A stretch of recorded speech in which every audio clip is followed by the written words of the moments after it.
Welcome to another week of the support group. We're so glad to have you with us. We're glad that you follow us. And it has been such a pleasure coming forth every week and educating you on what's going on, how we can help you, and how we can support you. We've touched on so many different things. We've touched on depression. We've touched on anxiety. We've touched on the loneliness. We've touched on crying. We've touched on so many different emotions that you go through this journey. Remember, I'm still on this journey with you. I go see my son in prison, and you know what? I go through a bunch of emotions just like you do.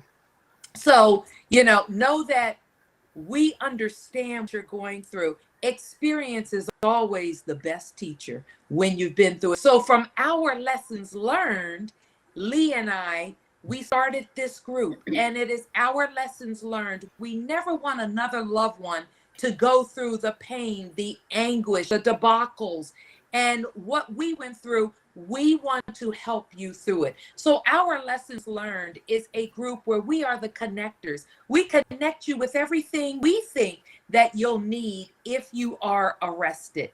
We do have some partnerships, and we're very proud of those. We have connected with the Bail Project. And the Bail Project, you can Google it, and it is a project that helps bail you out of jail free.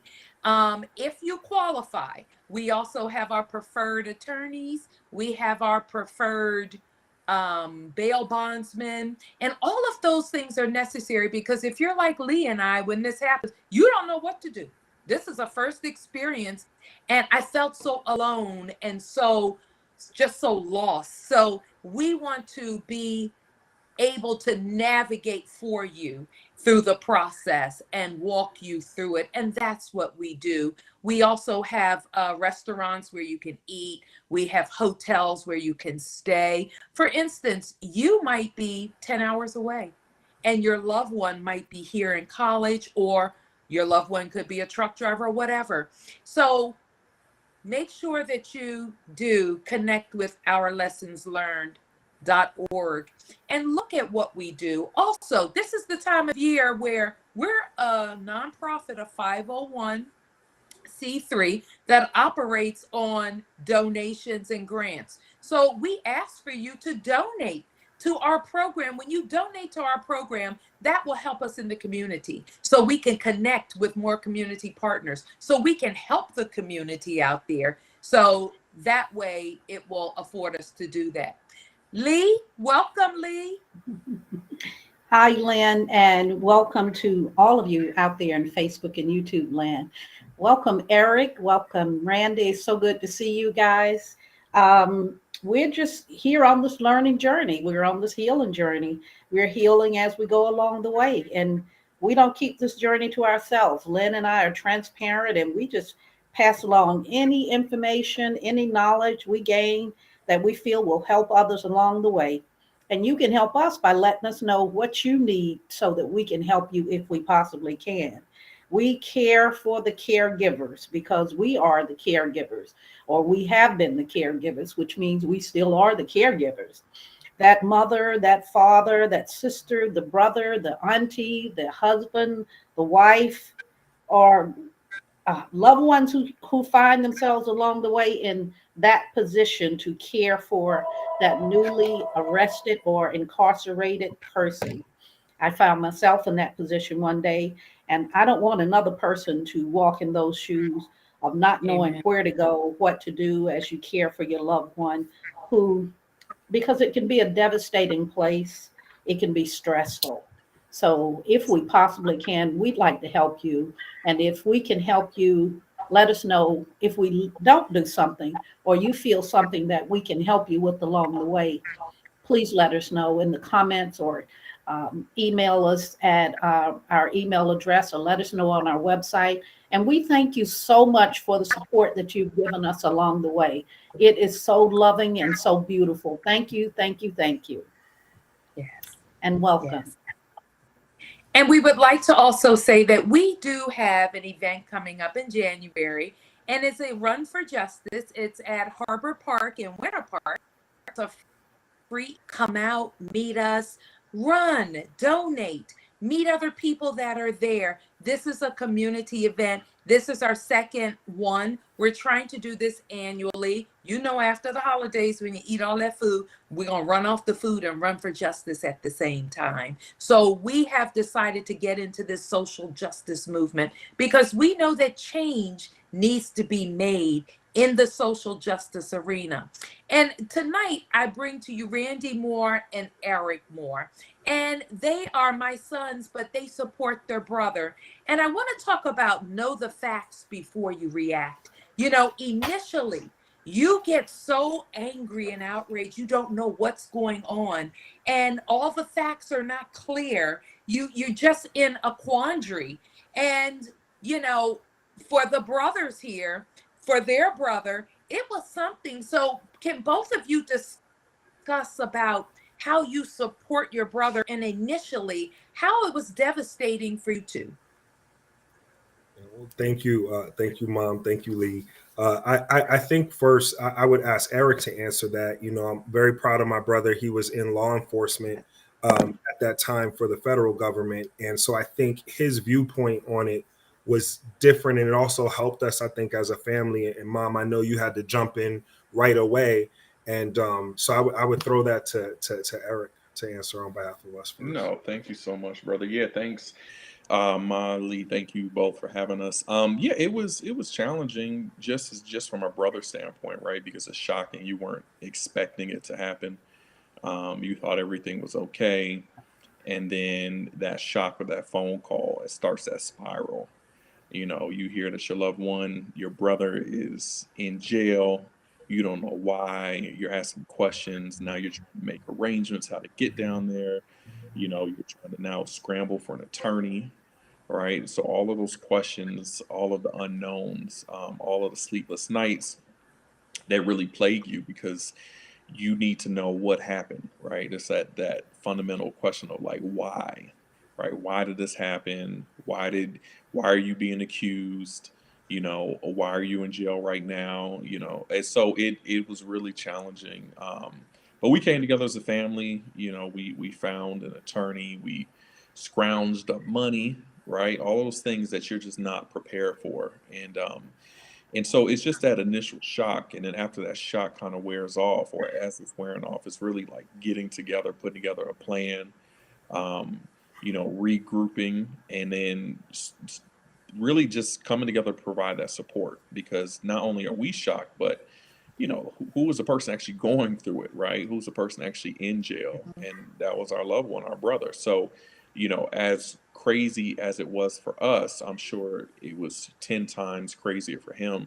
And just putting ourselves in his shoes as much as we can, knowing he's scared, knowing he doesn't know what to do, knowing that he felt like he failed us to just be even in that situation, and the guilt and the shame and the remorse that he had. So just really understanding from our perspective, but also supporting him by just only imagining from his perspective, it just allowed us to support him better. It allowed us to be better, you know, helpmates and loved ones, and sounding ears, and just really being there to just support him and show him that love.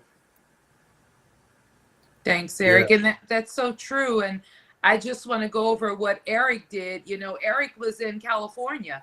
So Eric had to find a way to get there. I was hysterical. So Eric had to find a way to get there. And the quickest he could get to Atlanta, and then, you know, get a car there and drive the rest of the way. And that's like 3 or 4 hours. So we knew we had to be there by 8 o'clock in the morning because he had to see the magistrate. So I didn't even know what a magistrate was. So, you know, for Eric to explain some legal matters to me and Miranda rights and, you know, things of that nature, that was important. And I say that because both boys took a hand in helping to raise BJ because I was a single parent. So for Eric, it was important as well because they had just lived abroad for 2.5, 3 years. And, you know, for him to come back and then this happened. So it was hard. And then, you know, Eric was a big help and Randy was a big help. And Randy, how, you know, go ahead and discuss what you went through. Yeah. Well, and thank you, Mom, for saying I was a big help. I don't know how much of a big help I was initially, and that's just being honest. And I think to the point Eric made about shock, you're shocked, right? And also financially, I was working at a college at that time, and I remember my situation was much different. So when it came time to pull the money together, it was hard. To Eric's point, you're not planning it, and you think about all the families out there that are just caught off guard and like, I have to do this for my family member, and you want to do it, and you also realize that it may throw off some other things out of balance. So not only are you dealing with the hurt and the confusion around your loved one, but you're also thinking about how is my family going to sustain this shift and this change, which can bring around a lot of emotional trauma and all those other things. So I think I agree, we all came together as a family, and I think we had to lean each on each other in different ways. Like, mommy, you had the mental health piece that could help us with some of that. Eric had the law enforcement piece, right? And I think that that was so important. Uncle Jimmy, right, jumped in, and so I think that was the initial thought. I also think something Eric said that really years later, it's really resonated. I think we wanted to know what happened so badly because we couldn't understand. And I think putting ourselves in the other person's shoes and putting myself in my brother's shoes, that develops a new type of trust in a relationship when you've made a mistake that will be put, publicly for everyone to see, for you to be able to say that to your family member. And I didn't realize that then. And I think that what I realized and what I would encourage others to not necessarily worry about, you have to worry about from a legal standpoint, but in terms of the relationship with the person, your family member who's affected, just give them the love. And I think that was the biggest thing that I learned, was that, we all make mistakes. And as my grandfather used to say, but not all of us get caught, right? And so when you do make a mistake, and I just came back from the Equal Justice Initiative, and Brian Stevenson, he has a t-shirt now that you can buy. And I actually think I have one. I should have held it up, but it says, "We are all greater than our biggest mistake." And that's what I walk away with years later, is that let's just pull together. The system is inequitable. It's not fair. Yeah. It unfairly targets those of color, specifically Black men, right? We only make up 13% of the population as African Americans, yet close to 65 to 70% of the prison population. So we're also up against a systemic issue. And I think at that moment is just really important to be there for our loved one. It's important to always know the facts before you react. There are so many things that you don't know about that goes on in the jail as well as in the prison. When they go to jail, you don't know how long they're going to be in the jail. My son was there for 9.5 months. So it was going to the jail situation. Then when they're transferred, if they're charged and they have to do some time, they're transferred to the prison system.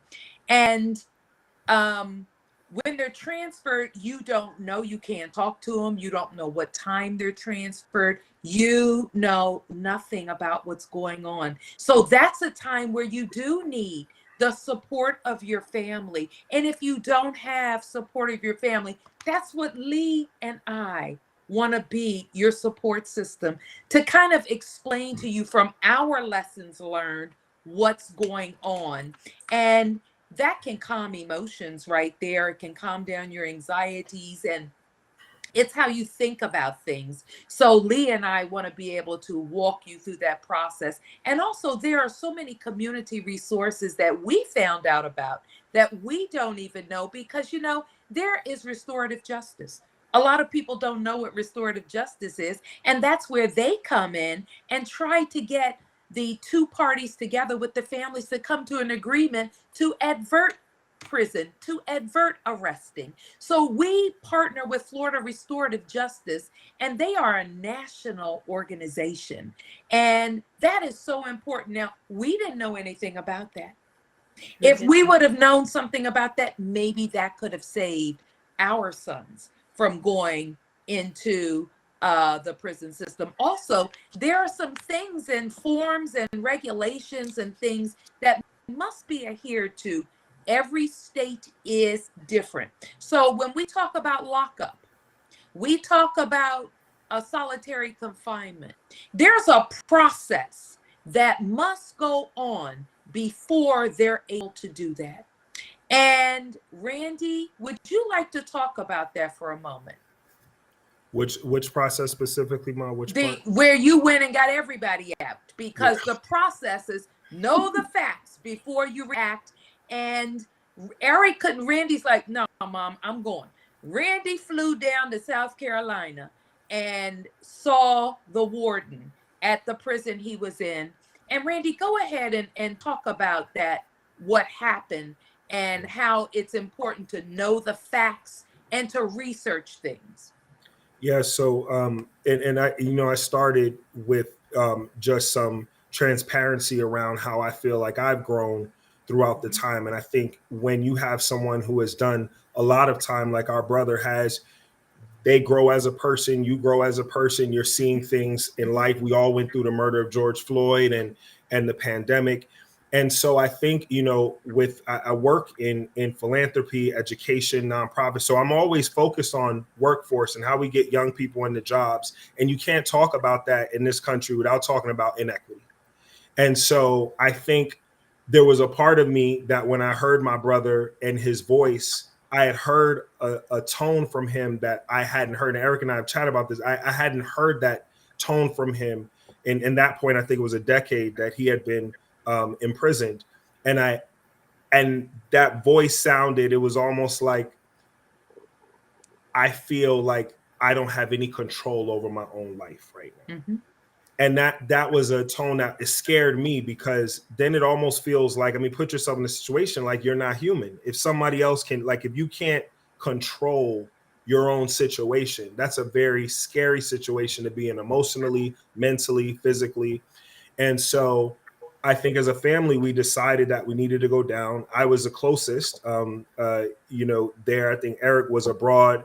Mommy, you had, I think that was a time you either just had the surgery or, so I decided to go down. And on the way down, I printed out the South Carolina correctional manual that they have for the Department of Corrections. And I reviewed that, but specifically went into the section around solitary confinement, right? And I forgot what they call it now. It's been a while. And I read the regulations. And so when I get to the prison, I go in the front and I speak. I wasn't warmly welcomed because they weren't having visitation at that time. And I think it also struck me that many family members, I don't want to say that, and I want to say this the right way, I think many families don't have the means to be able to do and go and visit. Many of those prisons are outside of metropolitan areas. They're hard to reach. They're usually in rural areas. Bless you, man. And so I think, I want to name that. So I think there was surprise to see a family member actually showing up, not just making a call. I wasn't greeted very in a friendly manner. Really, Randy? For the sake of anonymity, I'm not going to repeat specifics, but I will share that it wasn't a pleasant experience for me. And what I will say is, as a citizen who is not incarcerated, I felt that if I feel this way and if I'm spoken to in a certain way, then I can only imagine how those who are on the inside of that facility are treated and spoken to. And so essentially what I did was read some of the things that I had read that I know from having spoken with my brother were not followed. And I spoke up about those things there, and so essentially, and then Eric had placed a call to the higher office, which is at the state.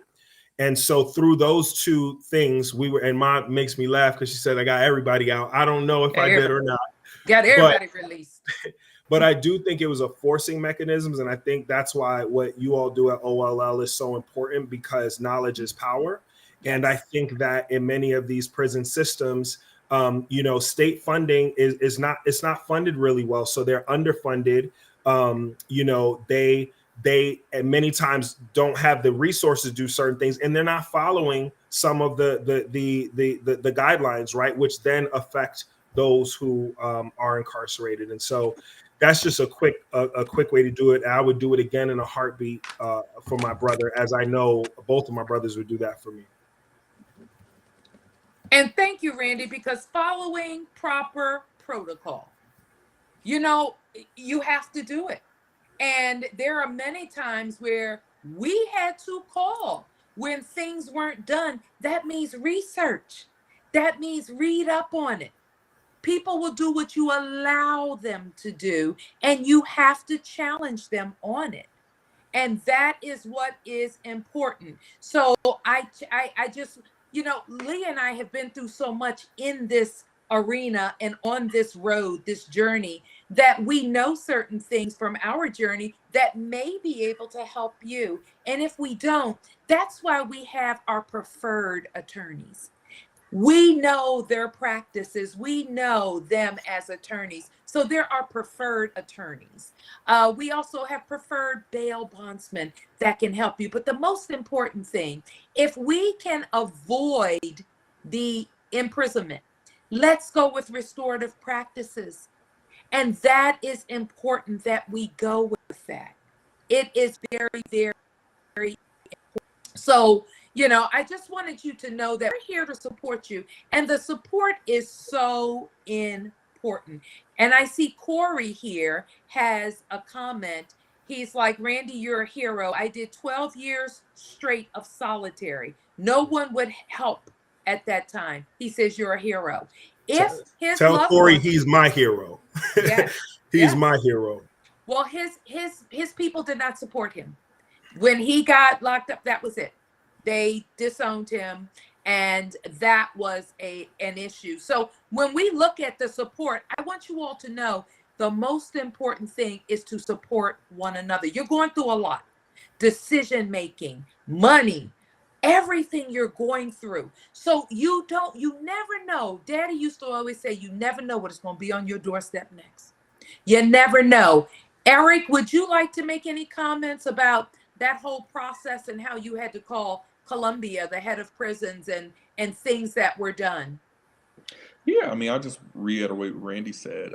Yeah, it was a trying time, right? Because uh, you don't have rights in prison, and depending on who is, over that prison, whether it's the warden or even the major over the operations or whatever, like, I mean, they don't get paid well. They don't have any motivation to treat you better, or treat you fairly. Oftentimes, it's drama, it's favoritism, it's who dislikes you, who likes you. Um, so yeah, I mean, it was a very trying time, and so to have family members that were willing to stick up for him and really fight back and say this is unacceptable. I mean, I think that's key, and a lot of family members don't have the resources or the time. Oftentimes it's jails are for profit, so they overcharge you for phone calls, for food. You're driving a couple hours away or a couple states away, right? So you're trying to support the best that you can. But then also a lot of folks are from low income families, right? So they're just struggling to make ends meet. And that we have a prison system that really they're vultures, right? And they feed on whether from bails bondsmen to the all of the contractors that supply the whether it's the phones or the food or the clothes or whatever, they're all in it for profit. And who pays?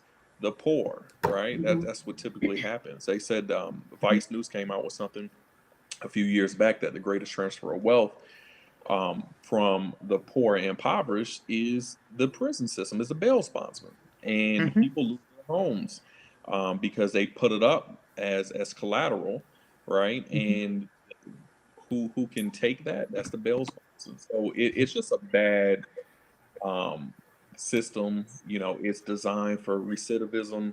It's designed to prey on the weak and prey on the impoverished. And it's a bad cycle. So I'm glad and blessed that Randy stepped up, and actually went down there. I made some phone calls to just rattle some cages because it's just unacceptable. And so you have to fight back.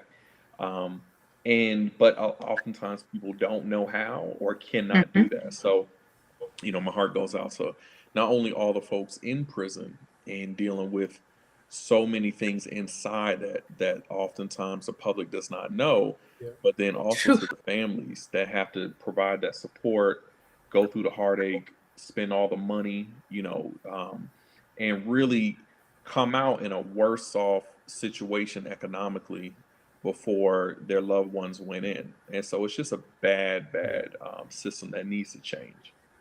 Yes, you are so right. And, together we can change it.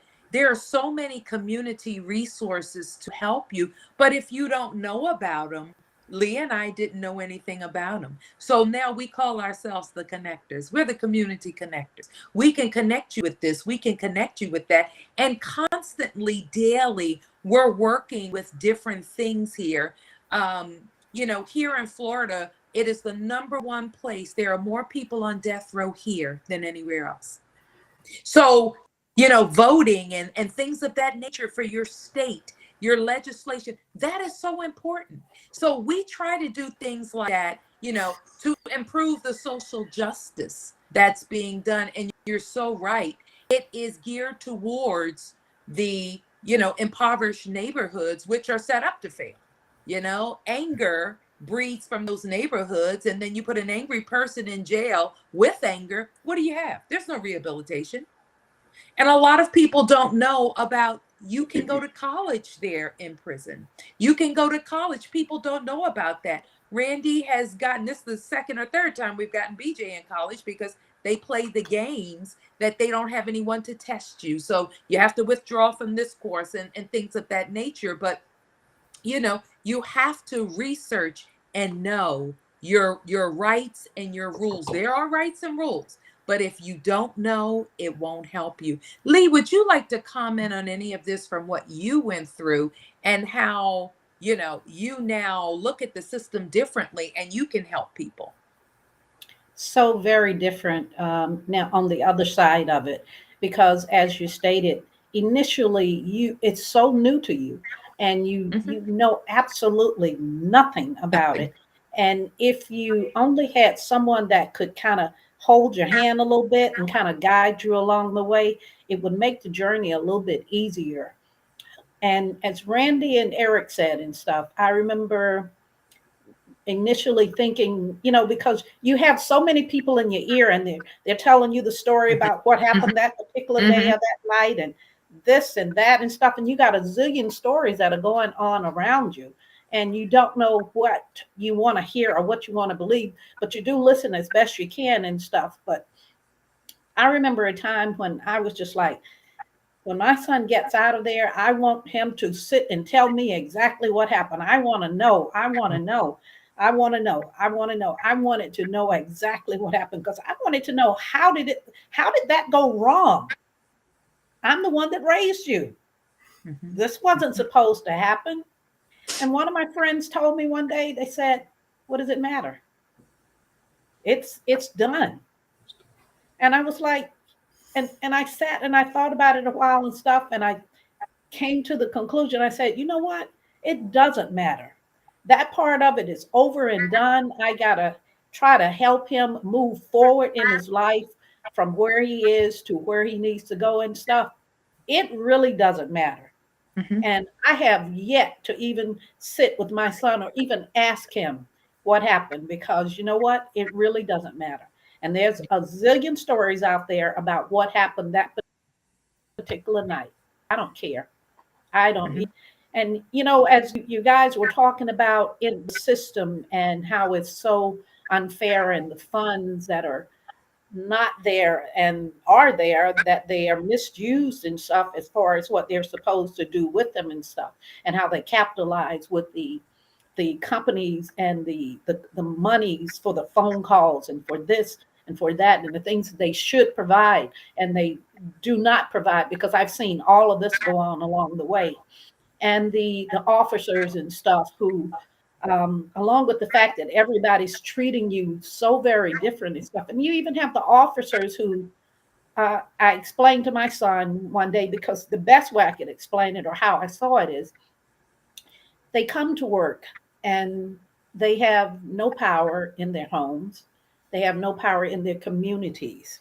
Mhm. So they come to work and all of this is directed at you and pointed towards you because they can tell you what to do or make you do these things and stuff. And if not, they write you up and it puts you in another bad situation and stuff. And this is something that you're not used to, but that's the only power that they have in their whole world. It's coming to you at work, their money to do their job, and direct this power that they have, this little power that they have at you to make your life more, even worse than what it is already.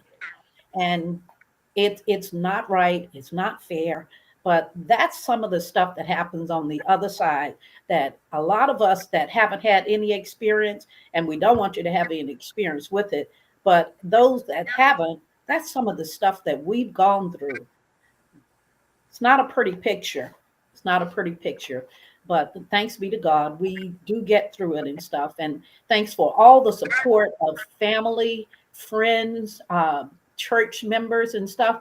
These young men right here and their family was the biggest part of my support when I was going through what I was going through. This family was right there for me every step of the way.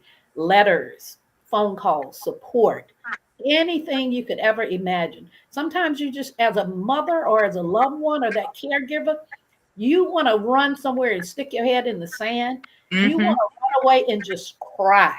And you have to and stuff. And I had good friends that were there for me and stuff that let me do just that. And then they said, okay, time's over. Not time's out, time's over. We still got this mission that we're on and we got to run with. So prop it up, girlfriend. We got to Yeah. keep running. I'm so thankful for them. So, Yeah. yes, you are wonderful young men. I thank God for the support that you have given your brother and you will continue to give to your brother. You are Yes. a wonderful, wonderful family. Yeah. Thank you, And Miss Lee. we're Thank you, going to be Lee. there for your girl. Yeah. I remember initially and stuff. Um, your son said, be there for mommy, be there Yeah. for my mom, and just make sure she's okay. So we Yeah. try to do that. We try to make sure that mom's okay. And then mom and I try to pass this along to someone else Yes. because we have to. Do we Yes, we have do. any other choice, Lynn? We don't have any other choice. We We got to don't. pass this along to somebody else. And we got to learn this stuff too. Like Lynn said, with the restorative justice, I knew absolutely nothing about this. I don't know why attorneys don't mention this or talk about this and stuff. So what we have to do is we got to make sure that attorneys know some of this stuff if they don't know it and Yeah. stuff. And the bail project and stuff, it's not in every state and it should be.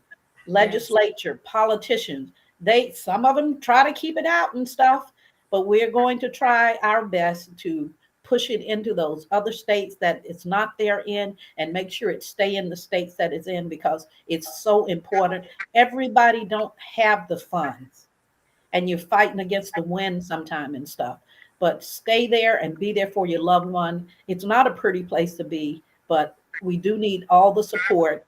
They need the support that you can give to them in each and every way that you possibly can. No, let them know that it's going to be all right and they're going to come through this, and Yeah. on the other side of this it's going to be okay. Yes. And thank you, Lee, for that. And some things, we don't want to know about because we can't handle everything that goes on. So a lot of times when you talk with your loved one, they won't tell you because some of those situations are so bleak and you just don't want to know about what goes on. Cousin Mary was on and she was talking about different things that in the woman's prison. So you can just imagine what goes on in the men's side. You're fighting for your life sometimes, and it's just something. So we just thank God for this mission that he put us on, Lee. We said yes to this purpose and God is opening up doors for us. Again, we're navigating through this. We're not experts in this. We're navigating and learning as we go. So that's why this is the learning journey support group over the healing journey. I'm a licensed mental health counselor, and I would encourage you, if you're having problems processing some of those emotions, please get some help. Check in with a mental health counselor because remember, if your emotional cup is empty, you don't have anything to pour into your loved one. So make sure that your emotional cup is staying full, and the love and support of family is needed at this time. You know what? It's not about what happened. You can't change anything in the past, but what you can do is what's going forward. We do have some comments, and it says that the dollars they see dollars, not real people. The only power they have is on the job, same power to the streets. And then it says that death row is a state-sponsored murder, and vastly predominantly people of color. So, we together can fight. That's why I said voting is very important, not just in the presidential, but in your state. Who's representing your county? Who's representing your state? These are the important times to really put the vote, get your vote there. I don't care how hard they make it, step up and do it. Show them that, That's right. Yeah. I'm sorry, Ma. I didn't mean to. I just would like to make a comment. Yeah, sure. To that comment, I agree with the sentiments, because, the one thing I would say to people, and I don't think I knew this in the beginning as much, is the history, right? Mm-hmm. And so I mentioned that I had just come back, and this is my second time going to the Equal Justice Initiative. And so many of you may know Brian Stevenson, who was a civil rights attorney, Mm-hmm. and he overturned cases of Black men who had been unfairly convicted of murder. Many of them were on death row. And so he started this legacy museum in Montgomery, Alabama, which is a tribute to civil rights. And then there's also a memorial for the 4,400, I believe, recorded lynchings of Black people, right? Which is true terror in our country, one of the worst terrors besides enslavement. And I think that the museum ties, and Ms. Lee, you hit on this as well, and Eric, the museum, you walk through it, but it takes you like a throughput from slavery to mass incarceration, right? Mm-hmm. So by the time you end that experience, you are at mass incarceration. So systems were built from the time we were brought here, because we didn't choose to come, to the time we were brought here, to when we end up in those prisons. And so you're right. It is a dollar sign, and it's also a number. And that's why it's so important. And Ms. Lee, you touched on it. At the moment what somebody did, they're already looked at in the system as one. Look, Mm-hmm. Eric and I'm the oldest, he's the middle, BJ's the youngest. They say 1 in 3 Black men will be incarcerated. Mm-hmm. Mm-hmm. Mm-hmm. Right? So it's almost by design. And Yeah. I think that specifically for Black people, it's important that we know our history. And we know that from the very time we touched the soil here, we were not viewed as humans, right? Yeah. And so I just want to name that and underscore those comments, because I think that that's so important. And it also helps me think of how much love we really need to give our brother when he's facing a systemic issue like this. Yes. Thank you, Randy, for sharing. And that's so important. You talk about Brian Stevenson. Well, our preferred attorney of the Gurley Law Firm, he's also a civil rights attorney. And right now he is conducting a class on Saturdays, and it's for 8 weeks. And it is through Freedom Ministries Church in Apopka. And it's a Zoom, it's online, and you can go to the website. And he talks about Black history. And he talks about, what we contributed, the biblical part of it, as well as society. And it is so important to know that and know how the system failed. When Eric comes home, he's like, Mom, this neighborhood is set up to fail. He can see certain things. So, I thank you for bringing that into play this evening. And, it's so important because you never know when it's going to happen to you. Lee and I didn't expect it. We didn't expect it to happen to us, but it did. And it has changed our lives. It has changed us to be outpouring into your life. And that's what we're going to do. And we're going to keep on doing it and helping you as much as we can. So I just, I thank you all for being with us and supporting us. We do need your donations. As I said, this is a giving time of year for nonprofits. So if you know somebody that wants to, support a nonprofit, ourlessonslearned.org. We do have our QR code on there where you can just scan it and make a donation. We're trying to do workshops and community events so you know who we are. We do work closely with Commissioner Emily Bonilla, District 5, and we are doing some things. So we just thank you for your support, and we have some other partnerships coming up, and we're excited. As I said, we're navigating as we're going. Eric, would you like to say anything closing? No, I think, it's a pleasure to be here. Lee, Ma, thank you so much. And yeah, we hope that these words share as words of encouragement and support for all those affected, not only the family, but those in prison and that are fighting for their freedom and just their morality and their dignity every day. So thank you all so much for coming to support. Wonderful. I do have a comment. Amazing Legacy Museum, Brian Stevenson. I sent him the flyer for your page for him to come to Florida in February. And then it says, thank you for bringing up Mr. Stevenson. I see him many times a week on his way to work, a very humble man. I have also met Mr. Anthony Hinton, a wrongly accused Black man. So, and it says, love y'all, time for work. Love y'all. I pray that you stay safe and stay in the fight. We're in the fight. Ain't nobody gonna take us out the fight but God. Okay, because God put us in the fight. And if God is before us, who could be against us? So we're in it to stay. Any closing comments for anybody as we close out this evening? Lynn, I just want to apologize to our viewers tonight because we are having such a time with this connection. We keep losing connection. So I'm not sure exactly what it is. Technology is something, but let me just apologize for the loss of connection. So they're missing some of the stuff that you're saying, and hopefully it will be better in the future.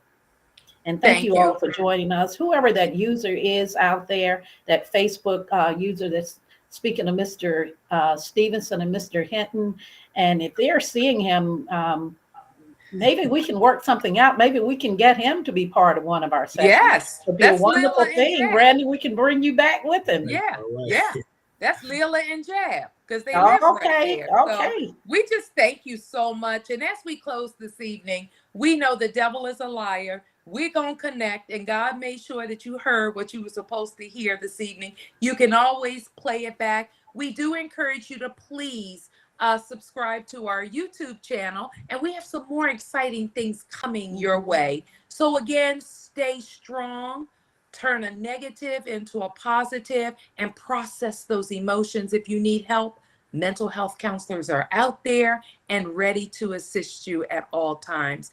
We thank you for this evening. Randy and Eric, thank you. Much love. Lee, much love. Thank you all, and we will see you again on another, in a week and a half, Learning journey. 2 weeks. We'll see you on another learning journey. Thank you and good night.